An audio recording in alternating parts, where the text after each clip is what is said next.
Joyeuse fin de Pessah, en effet, c'est un très grand moment. Pas juste on sort de l'Égypte, mais on sort l'Égypte de nous, on se débarrasse des Égyptiens. Dieu nous a ouvert la mer, on a traversé la mer Rouge. Et les Égyptiens ont été noyés, on s'est débarrassé de l'Égypte et des Égyptiens.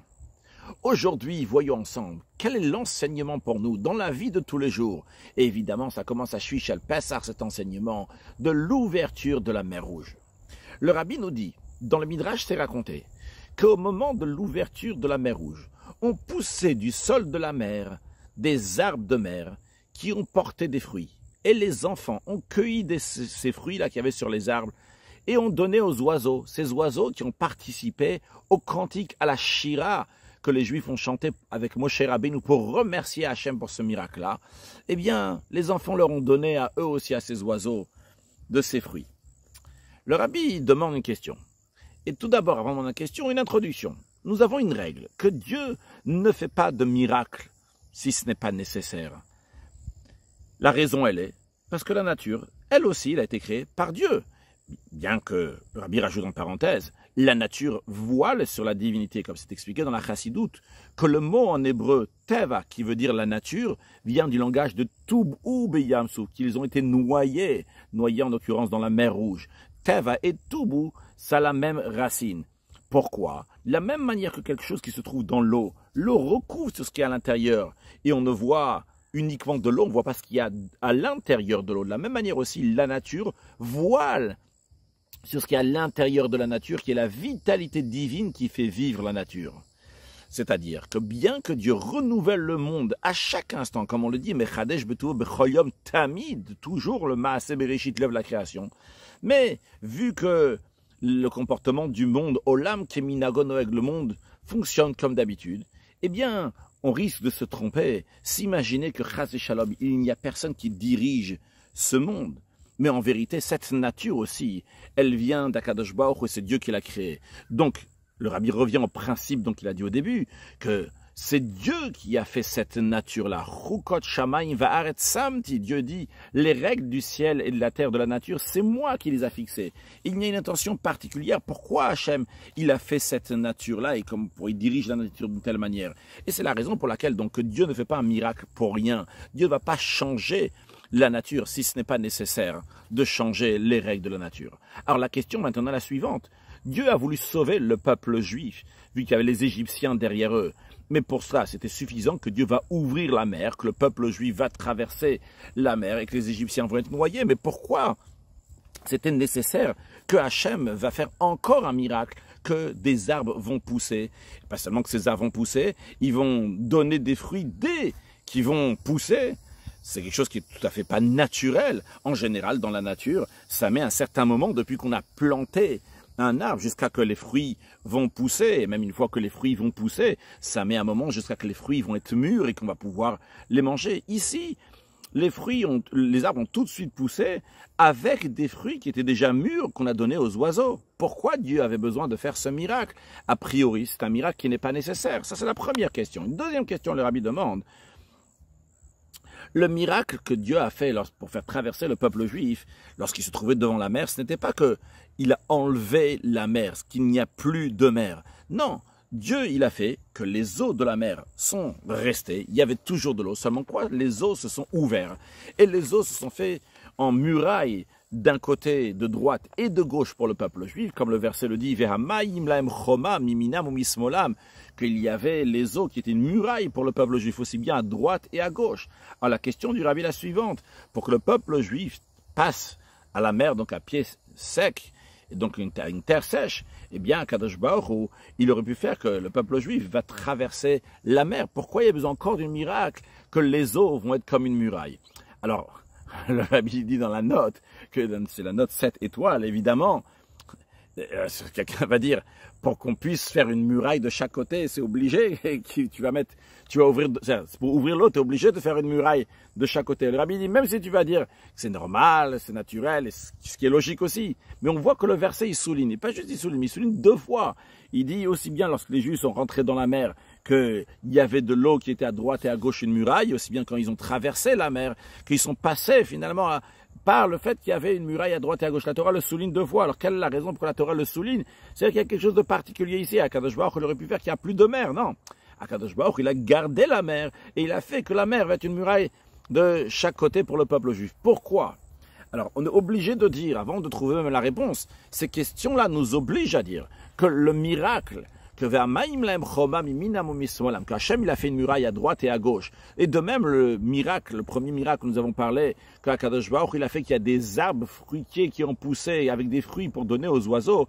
On est obligé de dire que ce n'est pas un miracle qui est rajouté. Ça fait partie du miracle de l'ouverture de la mer Rouge. Et c'est la raison pour laquelle, que lors de l'ouverture de la mer Rouge, la Torah nous raconte 2 fois sur ces eaux-là qui sont ouvertes et qui étaient une muraille.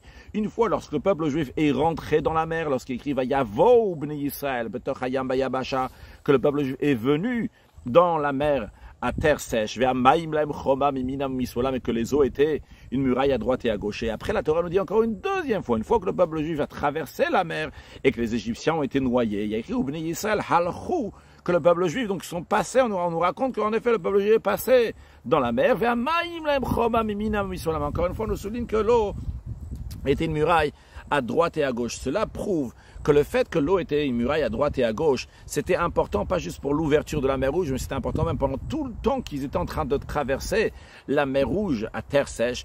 Depuis qu'ils sont rentrés dans la mer jusqu'à qu'ils sont sortis, c'était très important qu'il y avait une muraille à droite et à gauche. Alors, pour comprendre cela, le rabbi nous ramène ce qui est écrit dans le Mechilta sur ce verset que que les eaux étaient une muraille à droite et à gauche. Dans le Mechilta, c'est un midrash sur le livre de Shemot qui s'appelle Mechilta, qui dit qu'il y avait une accusation sur le peuple juif. L'accusation était la suivante. Comment est-ce possible qu'il y a des êtres humains qui sont idolâtres, qui sont en train de traverser la mer à terre sèche, à pied sec? Parmi le peuple juif, il y avait aussi des idolâtres. Et de l'accusation, elle était, pourquoi eux, ils méritent d'être sauvés? En quoi eux, le peuple juif, est mieux que les Égyptiens? Elu ovde avodazara ve elu ovde avodazara. Aussi bien les Juifs sont idolâtres comme les Égyptiens le sont. Pourquoi on va sauver uniquement les Juifs? Alors le Mechilta répond justement, c'est ce que le verset nous dit. Nous répond en nous disant que qu'est-ce que ça veut dire? Le Mechilta nous dit, qui a fait que le peuple juif va être sauvé de cette accusation?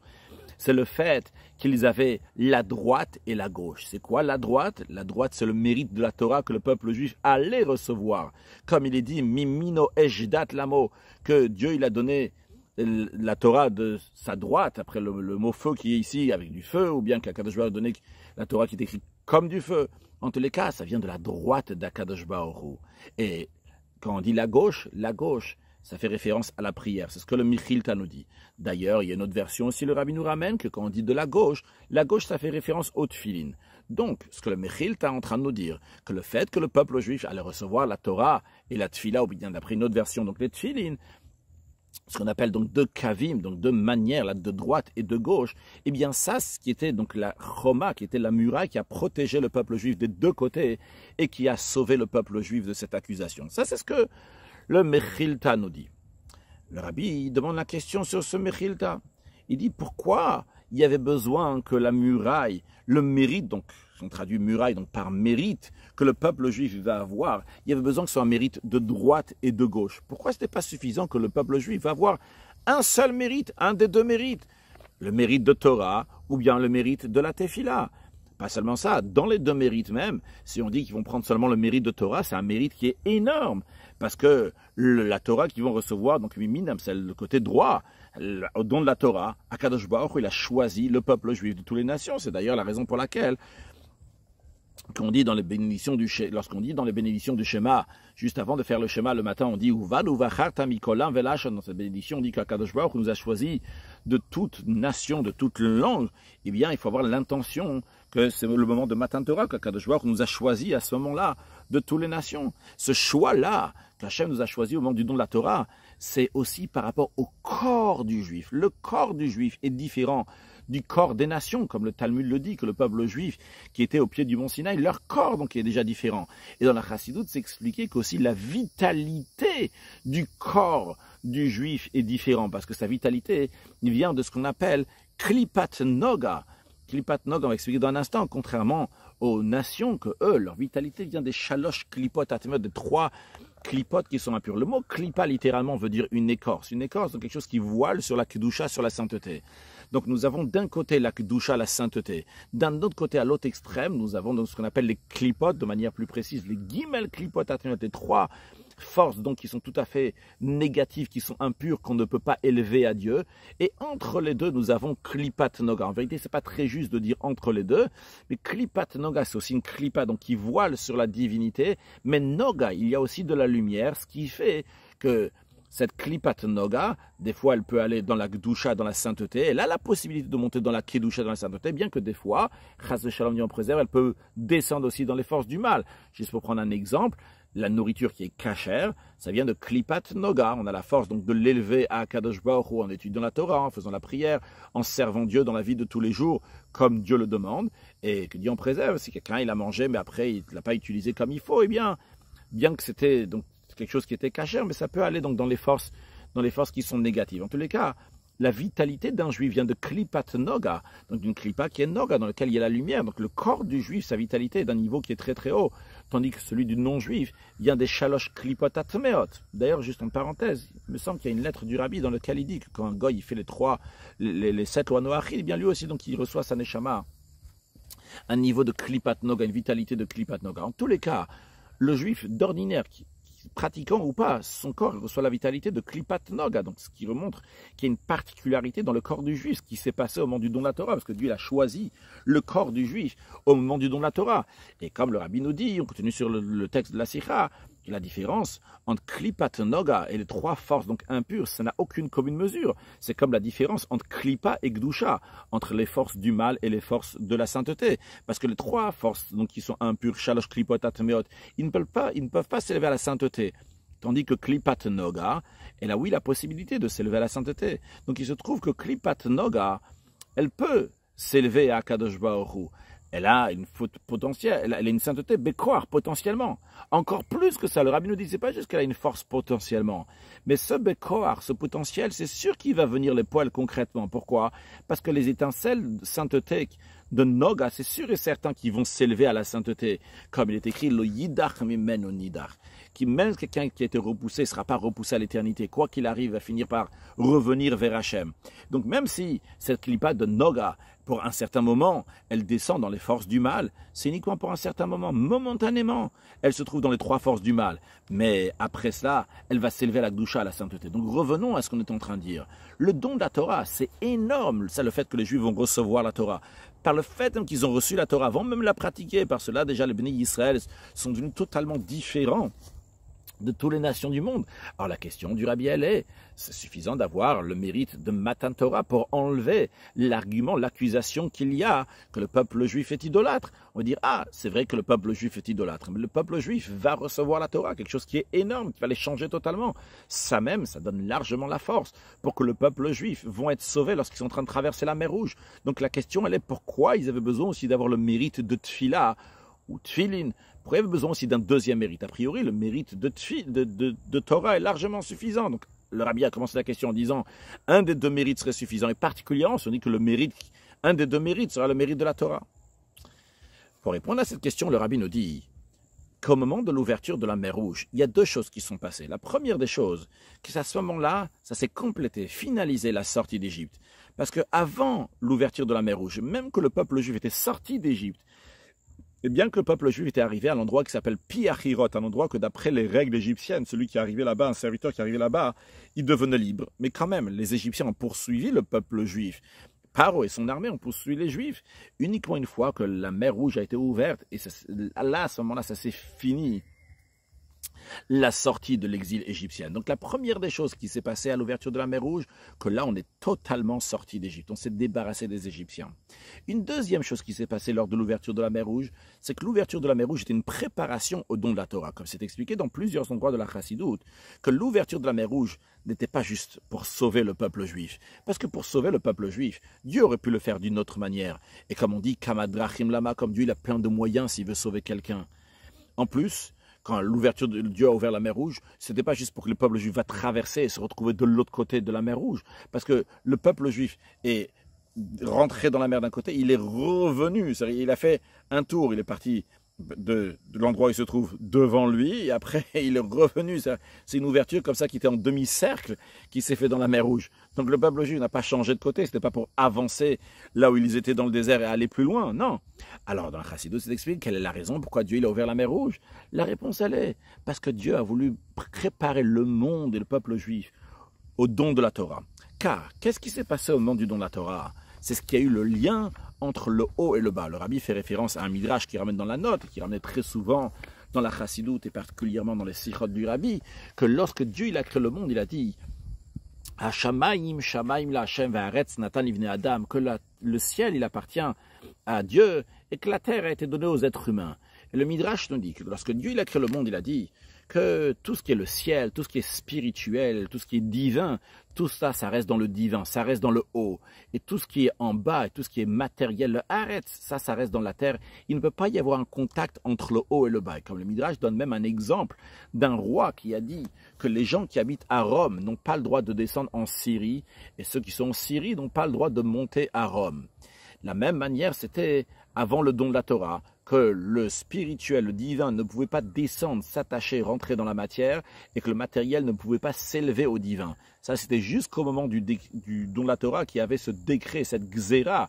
Gzera, qui vient aussi en hébreu de langage de coupure, la coupure entre le haut et le bas. Mais au moment du don de la Torah, le roi, il a dit, j'annule le décret. Hachem, il a dit, j'annule le décret, va ni amatril, c'est moi qui commence, comme il est écrit, va yared Hachem al Sinaï, que Dieu est descendu sur le mont Sinaï. C'est-à-dire que la Shrina, la présence divine à Kadosh Baruch Hu lui-même, donc a dit, je descends sur le mont Sinaï et je donne la possibilité d'amener la divinité ici sur terre.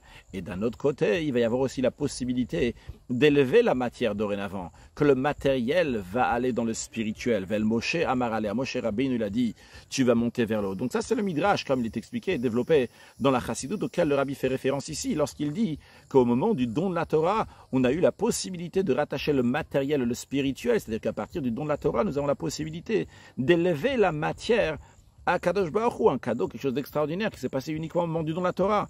Et la préparation à cela, c'était lors de l'ouverture de la mer Rouge. Quel rapport l'ouverture de la mer Rouge avec le don de la Torah qui rattache le haut et le bas? Eh bien, la Chassidoute explique que la mer, c'est un monde qui recouvre tout ce qu'il y a à l'intérieur. La mer recouvre tout ce qu'il y a dedans. Donc il y a une vitalité divine qui se cache dans la nature, qui fait que la nature est comme une mer dans laquelle la mer voile des choses à l'intérieur. Eh bien ici aussi, on est en train de voiler la divinité. Mais au moment de l'ouverture de la mer Rouge, ce dévoilement-là, qui était pour préparer le don de la Torah, était uniquement de manière générale, momentanée, pour faire donc ce lien entre le matériel et le spirituel, vu qu'au moment de la mer Rouge, il y a déjà eu un dévoilement divin qui est venu dans la matière, qui s'est dévoilé dans le monde, même dans les endroits cachés. C'est pour ça que la mer s'est ouverte. Mais ça, c'est une préparation pour qu'au moment du don de la Torah, là, Hachem va donner la force à chaque juif, que chacun va pouvoir faire le lien entre le haut et le bas en étudiant la Torah, en accomplissant les mitzvot. Et ça va être fixé à partir du moment du don de la Torah. Ce n'est pas juste une préparation, de manière fixe. Chacun de nous, dans l'endroit où on se trouve, on élève la matière, la divinité, par le fait qu'on fait Torah au mitzvot dans le monde entier. Ça a commencé au moment du don de la Torah. Mais Kriyat Yamsuf, c'était le commencement de ça. On a dévoilé la divinité qui est cachée. Bien, donc ça, c'était la raison pourquoi Hachem il a fait l'ouverture de la mer Rouge. Chassidut nous dit, c'était une préparation pour le don de la Torah. Donc ça, c'est le deuxième point qu'il y a eu à Matan Torah, donc, au moment de l'ouverture de la mer Rouge. Donc le premier point de l'ouverture de la mer Rouge, c'est on finit de sortir d'Égypte. Deuxième point de l'ouverture de la mer Rouge, c'est que maintenant, on se prépare au moment du don de la Torah. Maintenant, à savoir, le rabbi nous dit, tous les sujets qui sont dans le monde sont pour le peuple juif. Ils sont liés avec le peuple juif. En effet, il est écrit Bereshit bara Elohim. Au commencement, Dieu créa, que Dieu il a créé, au début il a créé le ciel, la terre, etc. En tous les cas, ce qui nous intéresse, c'est que le mot Bereshit, Bereshit c'est Bishvil Reshit. Pour ceux qui sont appelés Reshit, c'est pour eux que Dieu il a créé le monde. Qu'est-ce qui est appelé Reshit? C'est le peuple juif qui est appelé Reshit. Le commencement, les prémices de Dieu. Donc tout ce qu'il y a dans le monde, c'est lié avec le peuple juif. Et ce n'est pas juste les choses qui se passent dans le monde sont liées avec le peuple juif. Le rabbi nous dit que chaque action que le juif fait pour lui-même et avec lui-même, eh bien, ça fait un effet qui ressemble à ça dans le monde. Lorsque le juif il fait quelque chose, eh bien, par cela, dans le monde, il y a quelque chose aussi qui se passe qui ressemble à ce qu'il a fait. On comprend donc que lorsque dans le monde, il y a eu l'ouverture de la mer Rouge. Si on traduit l'ouverture de la mer Rouge, ça veut dire quoi? C'est le dévoilement de divinité qui est cachée dans le monde qui se dévoile. Comment ça peut arriver? Eh bien, ça se dévoile par le fait que chez le juif, ça s'est dévoilé la divinité qui était cachée dans son intérieur.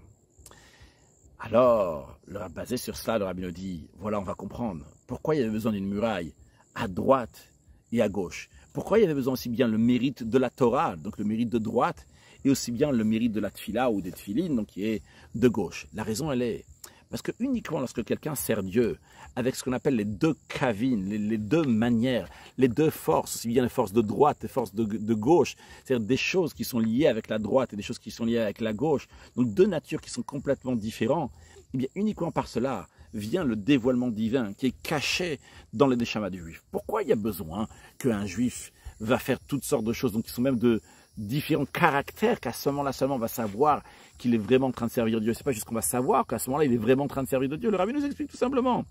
Lorsque quelqu'un sert Dieu uniquement avec un cave, avec une seule manière, même s'il fait dans ce cave-là, il fait avec toutes ses forces jusqu'à me sirout nefesh, il se donne totalement, mais c'est possible encore qu'il le fait parce que c'est sa nature. La nature de son âme animale, ou même si c'est la nature de son âme divine, mais c'est sa nature qui l'attire à cette manière de servir Dieu. C'est pour ça qu'il sert Dieu essentiellement dans cette voie-là et non pas dans l'autre voie. Quand est-ce que ça s'exprime vraiment l'annulation, une vraie annulation du juif à Hachem, du juif à Kadosh Baruch Hu, qui sort de son je, le rabbi dit, de son ir, de son ani, de son moi? Eh bien, c'est lorsqu'il sert Dieu dans les deux manières, dans les deux kavines même qui sont contradictoires.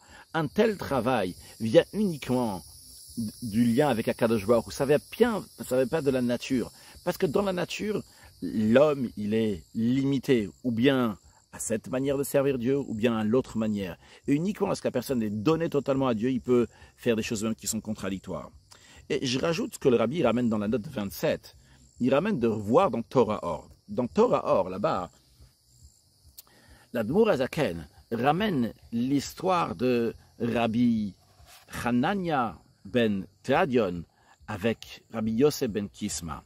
Rabbi Hanania ben Tradion, il a demandé, il était à l'époque, les Romains, ils ont interdit d'étudier, d'enseigner la Torah, et c'était après la destruction du temple. Il est venu visiter son ami Rabbi Yosef ben Kisma qui était malade. Et Rabbi Hanania ben Tradion, qui faisait Messirut Nefesh pour diffuser la Torah, a été réprimandé par Rabbi Yosef ben Kisma qui lui a dit, tu sais que Dieu il a donné la force aux Romains, regarde ce qu'ils ont fait, ils ont pu détruire le temple, il faut faire attention. Et lui il a dit, Mina Shamayim Yerucham, en deux mots, t'inquiète pas, Dieu va aider. Et après, Rabbi Hanania, il demande à Rabbi Yosef, il lui dit, dis-moi, est-ce que Ani le Chaya Olam Haba, est-ce que je suis quelqu'un de la vie du monde futur? Et Rabbi Yosef ben Kisma n'a pas dit à Rabbi Hanania qui faisait Messirut Nefesh, qui risquait sa vie pour enseigner la Torah, il lui a pas dit, c'est sûr, bien sûr, toi tu es un grand tzaddik, tu es un grand rabbi, tu enseignes la Torah. Non, il n'a pas dit ça. Il lui a dit, Klouma se baleyatra, est-ce que tu as fait quelque chose? Tu as fait quelque chose de bien? Alors, Rabbi Yosef ben Kisma, il a dit, oui, j'ai fait quelque chose de bien. Rabbi Hanania, il a répondu à Rabbi Yosef ben Kisma, j'ai fait quelque chose de bien. J'avais de l'argent personnel que je mélangeais dans le porte-monnaie que je devais donner pour les pauvres.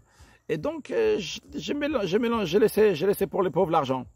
Quand Rabbi Yosef, il a entendu ça, il a dit, Rabbi Hanania, je veux avoir part avec toi. C'est extraordinaire. En autre mot, c'est sûr, c'est de la vie du monde futur. Comme c'est expliqué dans le Chassidut, on n'est pas en train de dire ici, est-ce qu'il a le monde futur ou pas? Mais est-ce qu'il vit le monde futur? Est-ce que quelqu'un qui vit avec Akadosh Baruch Hu?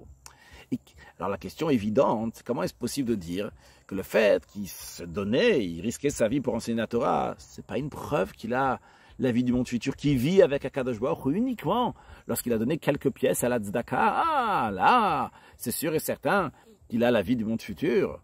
Alors l'Admor Azakan, il explique là-bas dans Torah Or qu'on voit qu'il y a des goïms, des non-juifs, qui vivent dans des endroits qui peuvent avoir tous les plaisirs du monde, mais ils ne sont pas intéressés. C'est des gens qui sont intellectuels naturellement, et ils aiment étudier des sujets intellectuels. C'est des intellos, ils ne sont pas intéressés donc des sujets matériels de ce monde-là. C'est pas ça leur plaisir. Il y a des gens que leur plaisir, c'est de manger, de boire, des choses matérielles. Il y a des gens que leur plaisir, c'est des sujets intellectuels. Donc, pourquoi ces gens-là, ils étudient? Parce qu'ils ont un plaisir intellectuel. Alors, ce que Rabbi Yosef dit à Rabbi Hanania, ça que tu es en train d'étudier et d'enseigner la Torah, ce n'est pas une preuve que tu es donné à Hachem. C'est ton cave, c'est ta nature, c'est la voie que tu aimes bien. Quand est-ce qu'on va voir vraiment si t'aimes Hachem, si t'as fait quelque chose qui est dans un autre cave, qui dit une autre nature? Comme là-bas, il emploie les mots, il y a Maral Shchora et Maral Levana. Dur à traduire, mais en tous les cas, il y a quelqu'un qui est plus il est pour lui-même, il reste dans sa vie, il fait sa vie. Donc lui, cette personne-là, il aime bien étudier, il reste renfermé plutôt dans lui. Quelqu'un qui aime bouger, partager, lui c'est normal qu'il va donner. Mais quand quelqu'un il fait les deux choses, ce qu'on appelle les deux kavines, donc encore une fois je ne sais pas la traduction exacte de kavine, mais en tous les cas c'est deux voies qui sont différentes, deux manières de se comporter qui sont différentes. Mais dans la Torah on a, quelqu'un il fait ce qu'Akadosh Baruch Hu il veut, il fait les deux kavines. Mais c'est là qu'on voit qu'il est vraiment en train de servir Akadosh Baruch Hu, quand il fait de droite et de gauche, aussi bien de telle cave, aussi bien d'une autre cave, pas juste les caves qui l'intéressent à lui, pas juste les sujets qui l'intéressent à lui.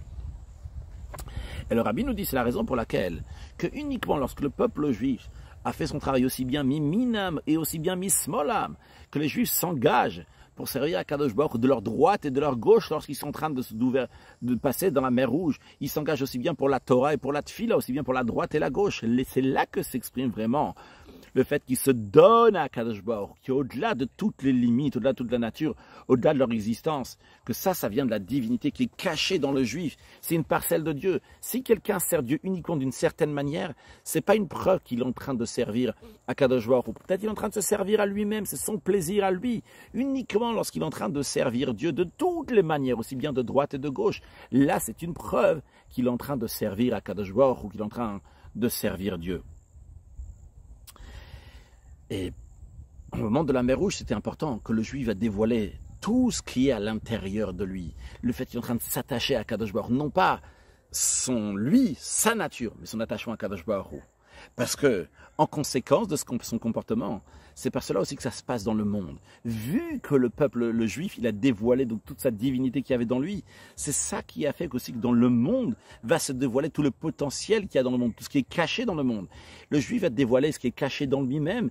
Eh bien, comment il a dévoilé ça? En disant que je vais servir Hachem de deux manières, dans les deux kavines. Eh bien, ça fait que dans le monde aussi, la mer qui représente donc ce qui est voilé, vient de manière dévoilée et se tient une muraille des deux côtés, de droite et de gauche. Non pas que la mer, elle a séché. Si Akadosh Baruch Hu, il avait fait sécher la mer, qu'il n'y a plus de mer pour que le peuple juif va passer, ça n'exprime pas ici que ce qui est caché se dévoile maintenant.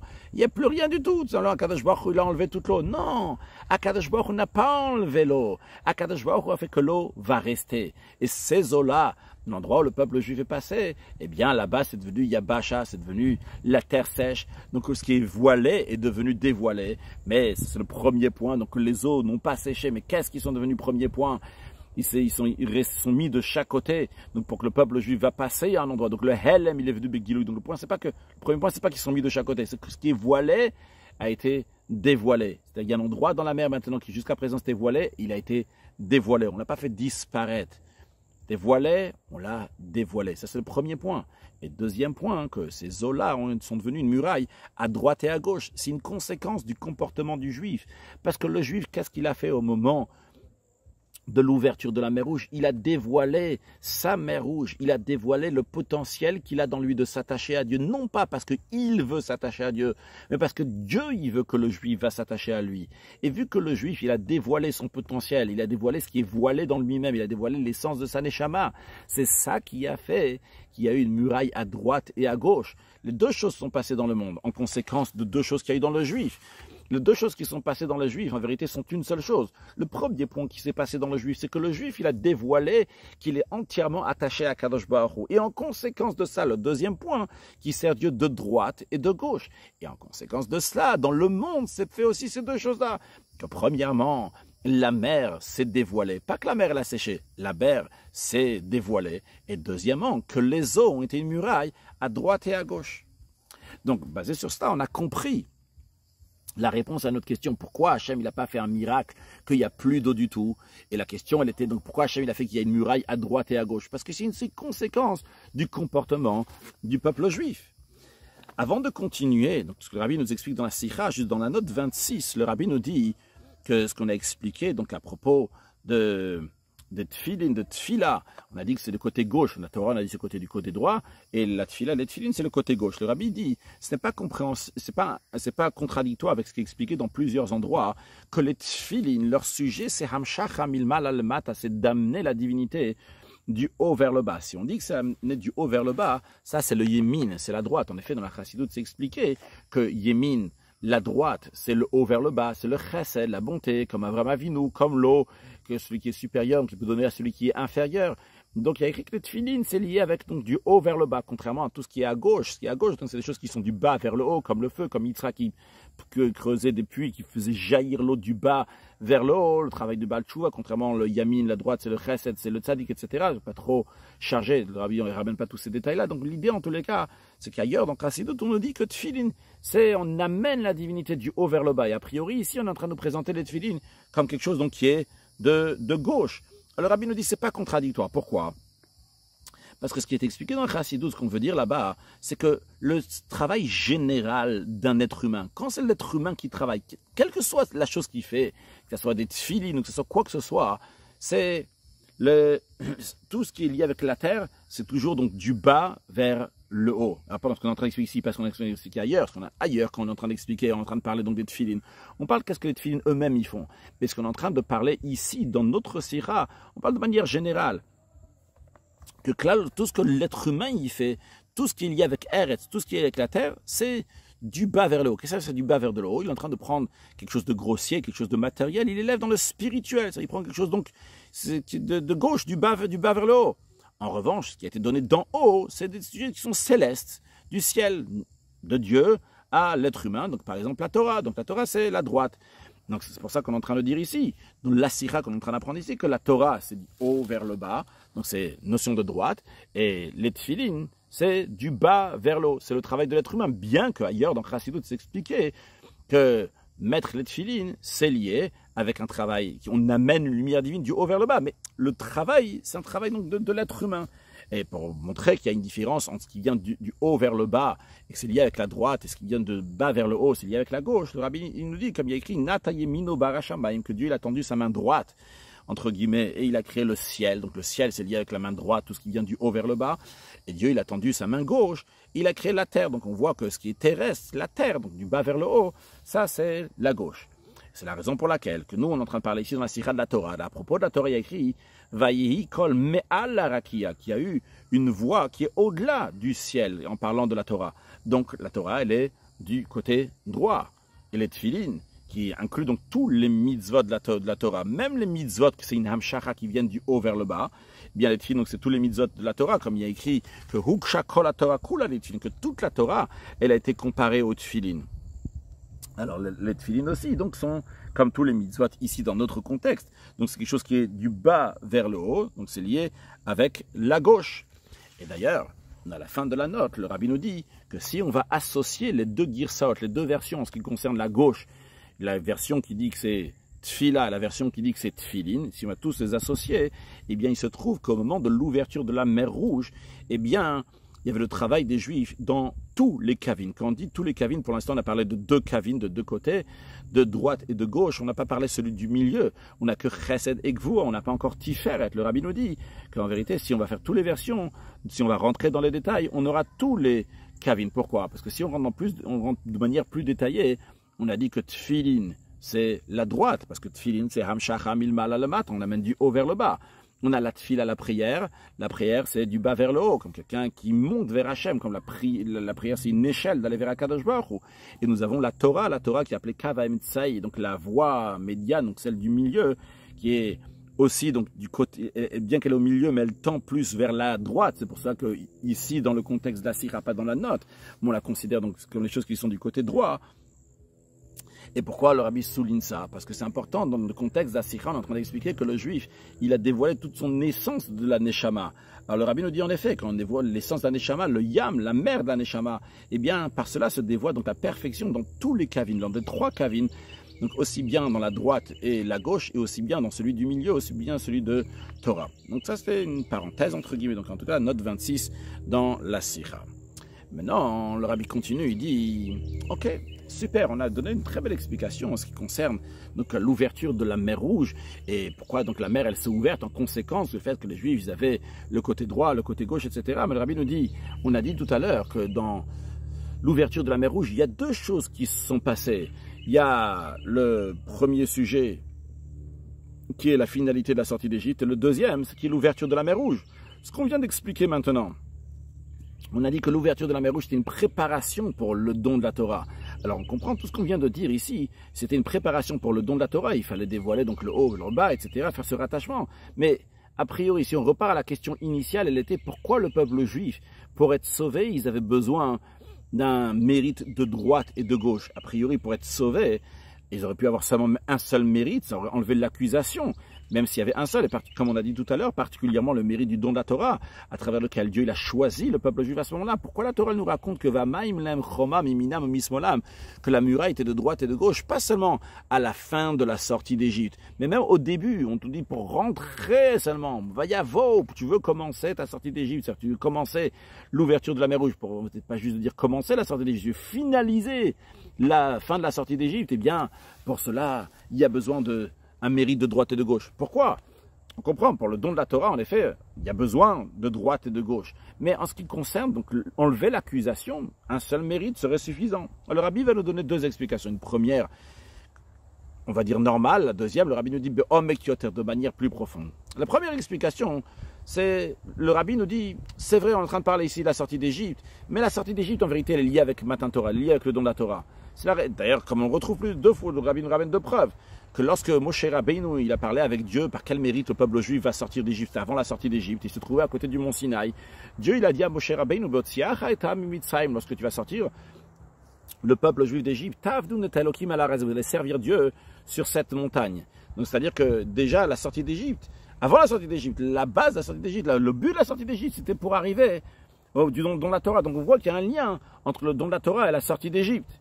Deuxièmement, on voit aussi, lorsque Dieu il a donné les 10 commandements dans la première parole, Anochia, Hashem Elokecha, je suis l'Éternel ton Dieu, on dit, Asher Otzatir, Ameret Mitzrayim, que je t'ai fait sortir d'Égypte. Donc on voit que le don de la Torah, il est lié avec la sortie d'Égypte. Donc ce qu'on a expliqué avant, que pour le don de la Torah, c'était il y avait le droite et le gauche, et dévoilé donc la profondeur que le juif a entièrement donnée à Kadosh Baruch Hu, eh bien, c'est lié avec la sortie d'Égypte aussi. C'est la raison pour laquelle que la sortie d'Égypte aussi, comme on a dit, donc la sortie d'Égypte, elle se finalise dès qu'on commence à ouvrir la mer.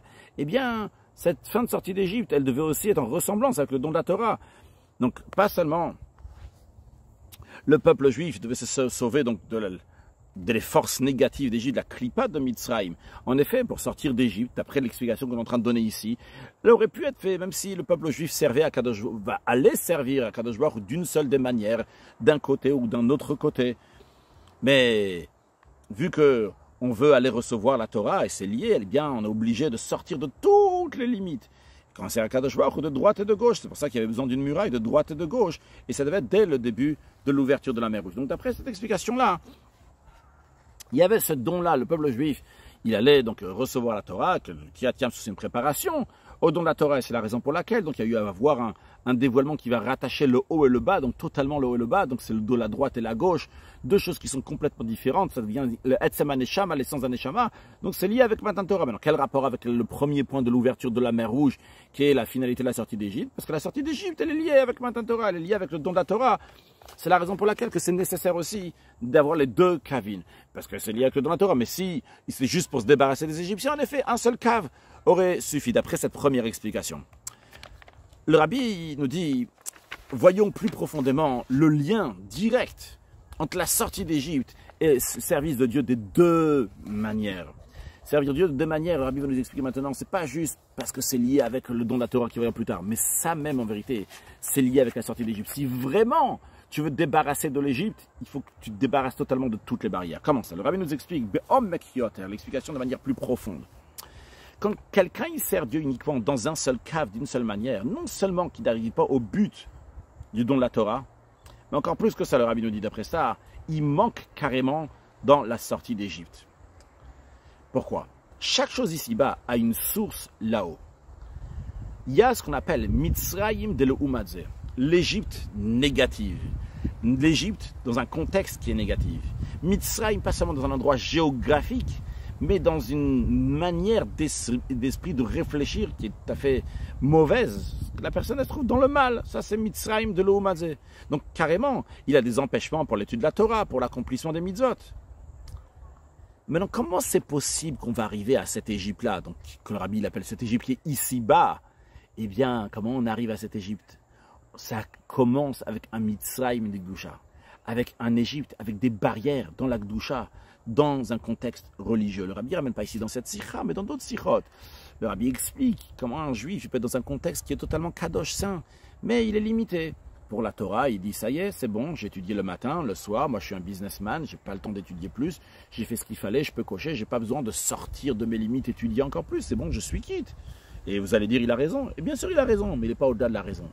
De même, il va dire pour la prière, j'ai fait ce que je devais faire, j'ai donné assez, ça y est, j'ai pas besoin de faire plus maintenant pour ma prière. De même manière aussi pour la tzedaka.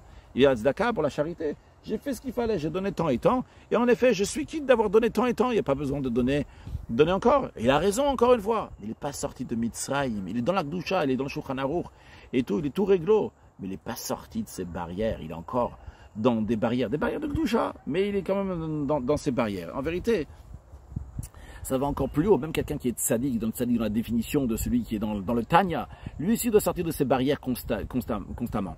Mais en tous les cas, ce que le Rabbi veut nous dire ici, c'est comment on arrive à Mitzrayim, ici-bas, comment il peut y avoir un Mitzrayim, un Égypte, des barrières, une étroitesse dans des mitzvot, que le Yetzera va empêcher quelqu'un à faire des mitzvot, c'est parce que dans la source, il y a un Mitzrayim, il y a un Égypte dans un contexte de Gdusha. Quelqu'un qui est limité par sa nature, la nature de l'âme animale ou même la nature de l'âme divine.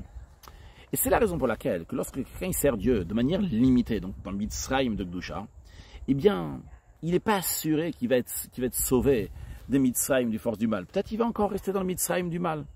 On sait jamais. Parce que même si à l'instant même, il est sorti des Mitzrayim négatifs, Mitzrayim de l'Umadze, Mitzrayim de l'autre côté, du mauvais côté, il a tout à fait annulé dans lui-même. Mais vu que sa source, la source de cette Égypte, donc Mitzrayim d'Igdusha, il existe encore, eh bien, ça risque d'être Choser Veneor, ça risque de se réveiller à nouveau et de revenir. Ah, comment on se débarrasse vraiment de Mitzrayim, de l'Oumadze? Comment se débarrasser de l'Égypte négative, de l'Égypte des forces du mal? C'est si on va sortir aussi de l'Égypte, de l'étroitesse, des limites et des barrières qu'il y a dans la Gdusha, dans la sainteté aussi. On va décider de servir Dieu dans tous les kavim, dans toutes les manières, aussi bien de droite, aussi bien de gauche. Même dans un service de Dieu qui est contre la nature, qui est contre la médecine de la personne, eh bien là aussi il va sortir. Donc, d'après cette explication, le Rabbi nous dit, c'est pas juste une préparation pour le don de la Torah, qu'il y a besoin de servir Dieu avec tous les kavim. C'est tout simplement pour vraiment sortir d'Égypte. Parce que si tu ne sers pas Dieu dans tous les kavim, eh bien tu es encore en Égypte. Même tu es en Égypte dans un contexte qui est sain, mais tu risques après de tomber dans un contexte qui est même pas kadosh. Mitzrayim del Umadze, dans l'Égypte, dans l'étroitesse, dans les limites des forces du mal. Basé sur cela, le Rabbi nous rajoute encore un point. D'après cela, ce qu'on vient d'expliquer, on va comprendre aussi la mitzvah de se rappeler de la sortie d'Égypte, de mentionner la sortie d'Égypte tous les jours. Chacun il a le devoir de se rappeler la sortie d'Égypte. Que ce soit quelqu'un qui est moins qu'un Benoni, le Rabbi ne veut pas dire le mot rachat, mais je vais le dire, parce qu'il faut expliquer, ou bien quelqu'un qui est dans le niveau d'un tzaddik gamour, le niveau le plus haut. Tout le monde, et chaque jour, il a la même mitzvah, quel que soit le niveau.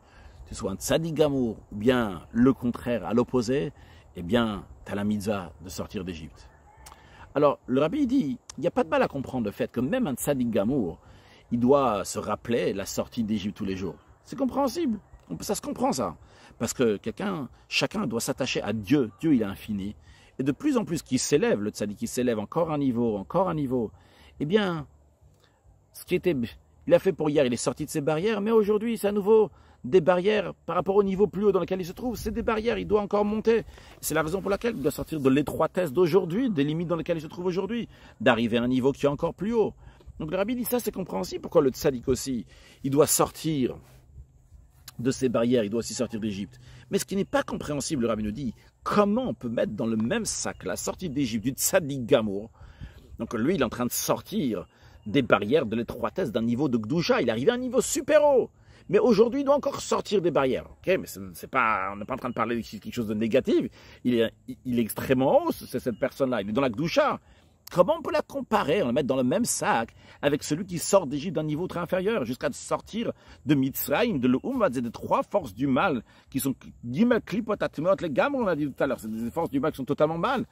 et de dire qu'ils accomplissent la même mitzvah. Le tzaddik, il accomplit la même mitzvah que le rachat qui est en train de sortir d'Égypte.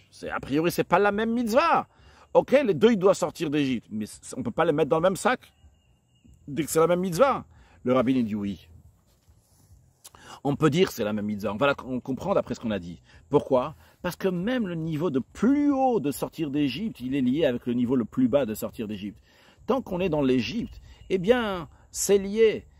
La source de celui qui est en Égypte tout en bas, dans le Mitzrayim, de l'Umadze, dans l'Égypte des forces du mal, ça vient des Mitzrayim, des Gdusha, à cause de celui qui est en Mitzrayim, dans la sainteté. Si un tzaddik gamour, quelqu'un qui est entièrement juste, il va décider que pour lui c'est suffisant, ça y est, il est arrivé à un très bon niveau, il n'a pas besoin de s'élever encore plus. Il va s'arrêter dans son Mitzrayim à lui. En effet, en Égypte, une étroitesse de Gdusha, de sainteté, même s'il a un très haut niveau. Eh bien, son niveau-là, il se trouve là que ce Mitzrayim de Gdusha, c'est la source, vrai, pas la source directe, indirecte, comme le rabbi dit avec beaucoup de hishtal, shelut, d'enchaînement, mais c'est ce qui donne place, qui donne la possibilité à Mitzrayim de l'Umadze.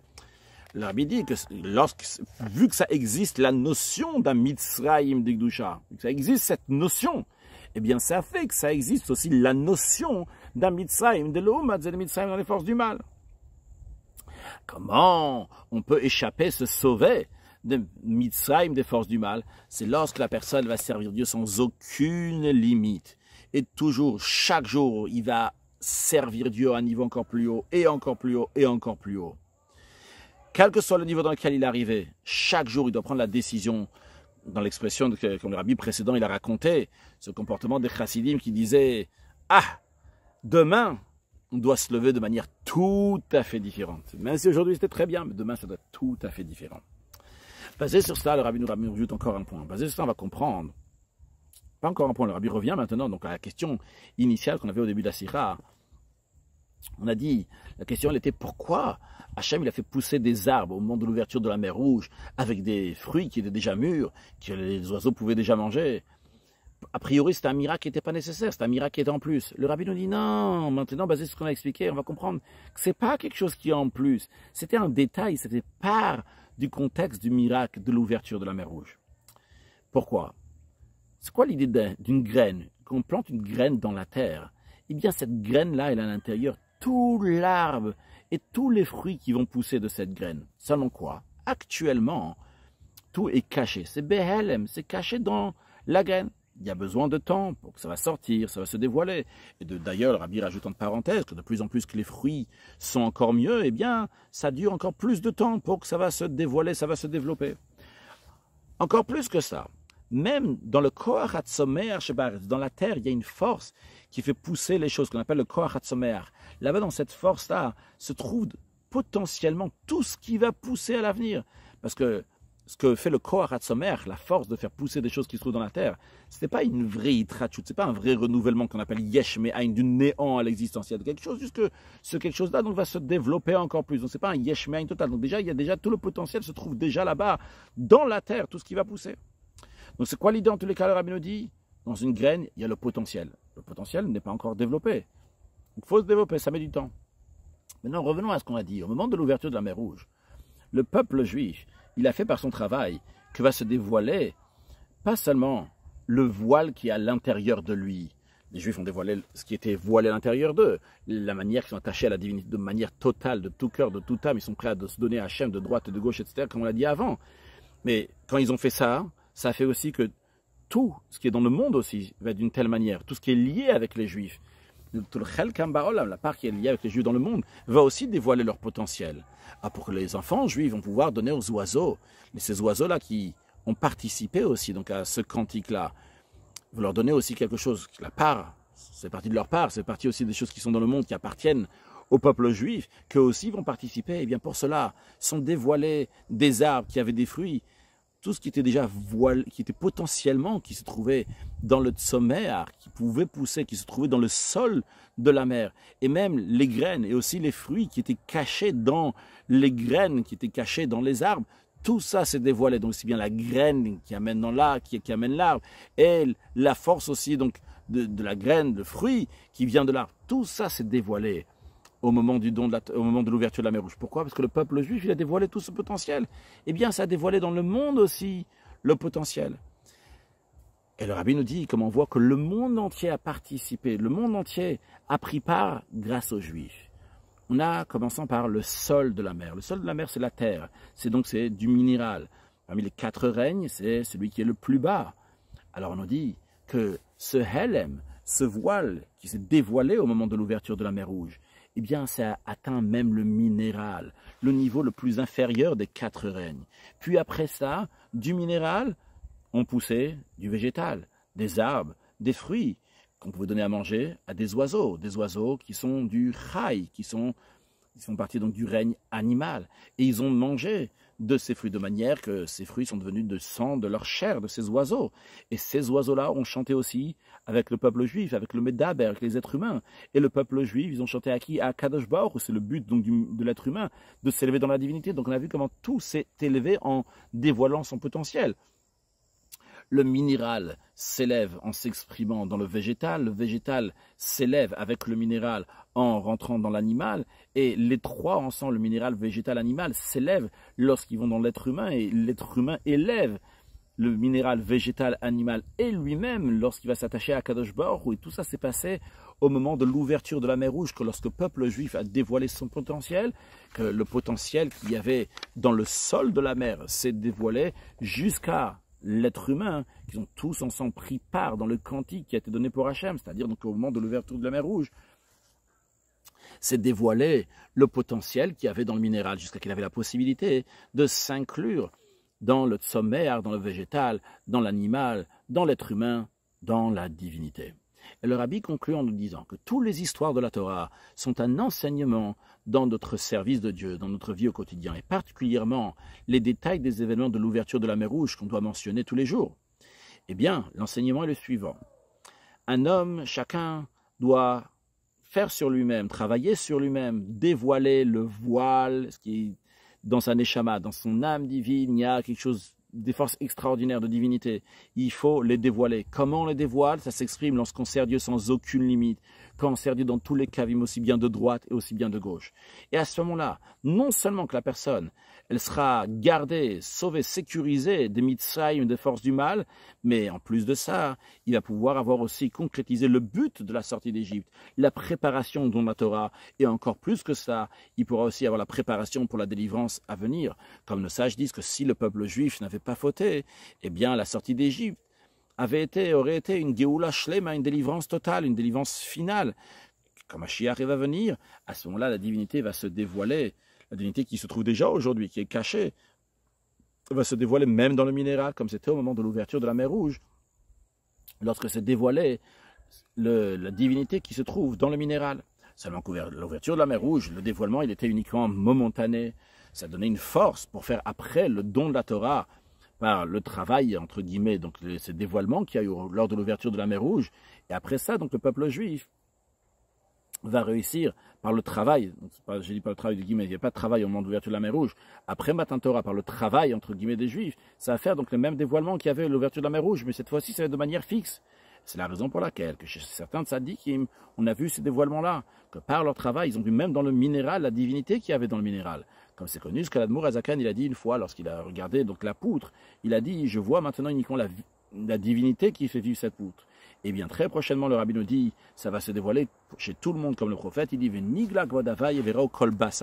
que Dieu va se révéler, toute chair va voir qui pille, c'est la parole de Dieu qui a parlé, que ça va se dévoiler très prochainement la parole de Dieu qui est dans chaque chose, lors de la Geoula, mitidva shleima, la délivrance vraie et totale, par Mashiach tzidkenu bekarov mamash, très prochainement. Dans tous les cas, on comprend pourquoi sont dévoilés dans la mer, donc le potentiel de la mer, parce que le peuple juif a dévoilé tout son potentiel, lorsqu'il a dévoilé sa divinité, eh bien c'est dévoilé dans le monde aussi ce potentiel, et ce potentiel-là, il se dévoile lorsque le juif, il sert Dieu aussi bien de droite et de gauche. C'est la raison pour laquelle on comprend aussi pourquoi il y avait l'ouverture de la mer, pour dévoiler donc le potentiel, ce qui est caché dans la mer, dévoiler la divinité qu'il y a dans chaque juif, qui a amené ce dévoilement de la mer, qui avait la muraille de droite et de gauche, en conséquence du travail du juif, de droite et de gauche. Kadosh Baruch Hu fasse que chacun de nous va faire le travail de droite et de gauche, de toutes les manières, faire le ratzon d'Elion, la volonté d'Akadosh Baruch Hu, l'amener dans tous les détails de ce monde, et par cela accueillir la Mashiach très prochainement, lorsque Akadosh Baruch Hu se dévoilera dans tout le monde entier, qui a Bayom Ha'u Hashem Echad U'Shmo Echad très prochainement. Ça, c'est notre travail, Shvi Shel Pesach, tous les jours, de dévoiler notre potentiel qui est extraordinaire, une excellente journée et une joyeuse fin de Pessah.